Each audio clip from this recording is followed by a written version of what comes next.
कामरान साहब, अगर मैं पहले आपसे एक तज्जिया मांगूँ, ज़ाहिर है आप भी बयानात देख रहे हैं, ख़बरें सुन रहे हैं और आपके पास यकीनन इनसाइड इन्फॉर्मेशन भी होंगी। अब आपको लगता है कि ये जो मुज़ाकरात की ख्वाहिश और कोशिश है, ये ख्वाहिश है, कोशिश है, ये वन साइडेड है, या आपको लगता है कि बस कोई कोशिशें कर रहे हैं तीसरे फरीक के इमरान खान साहब और इस्टेब्लिशमेंट की बातचीत हो जाए?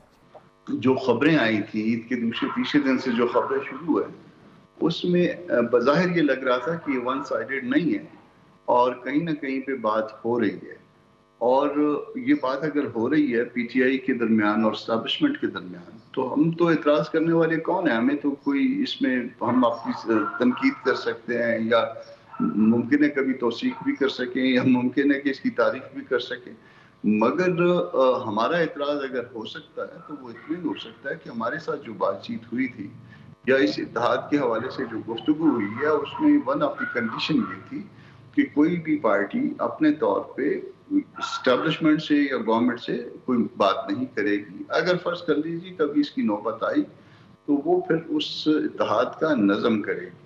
अच्छा। तो पिछली दफा मैं और यूसुफ साहब एक प्रोग्राम में इकट्ठे थे, उन्होंने कहा चूंकि अभी तक इत्तेहाद बना नहीं है इसलिए ये बात प्रीमैच्योर है और हम जिससे चाहें बात जी कर जी, सकते हैं। मैं एक्चुअली आपसे यही सवाल भी करने लगी थी कि अभी तक इस इत्तेहाद के हवाले से जवाब भी दे वो जिससे चाहें यकीनन बात करें, मगर फिर हमको भी ये हक तो यकीनन ये देंगे ना कि हम भी जो है ये बात अपनी पार्टी के जनरल काउंसिल सेशन में रख सकें कि ये पूरा जो है ना पिक्चर ये है।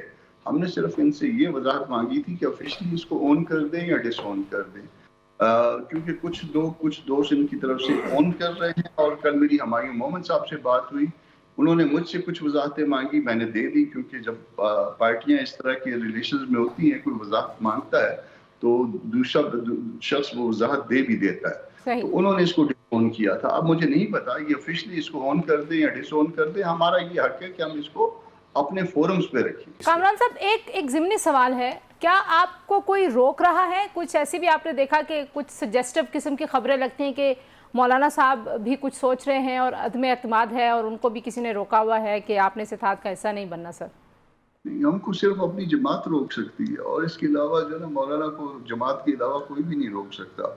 जिस दिन जमात ने फैसला कर लिया, और आप एक चीज और जरा ज़हन में रखिएगा, मौलाना ने जलसे शुरू कर दिए हुए हैं। हाँ, वो अपना जो है ना जो उसने जो है आहिस्ता आहिस्ता, क्योंकि हम एकदम नहीं आते हैं, आखिरी काल जो है हम पहले दिन नहीं देते हैं, ये मौलाना का तरीका कार है। और जो उसने अपने तरीके कार पे, जो मैं अपने लीडर को समझता हूँ, उसने आहिस्ता आहिस्ता जो है ना वो तहरीक उठानी शुरू कर दी है। उसने ये भी पहुंचे गया। और ये तहरीक का मकसद अगर मैं वन लाइनर पूछूं आपसे? वो फिर मकसद अभी फिर आपको बाद में बताएंगे।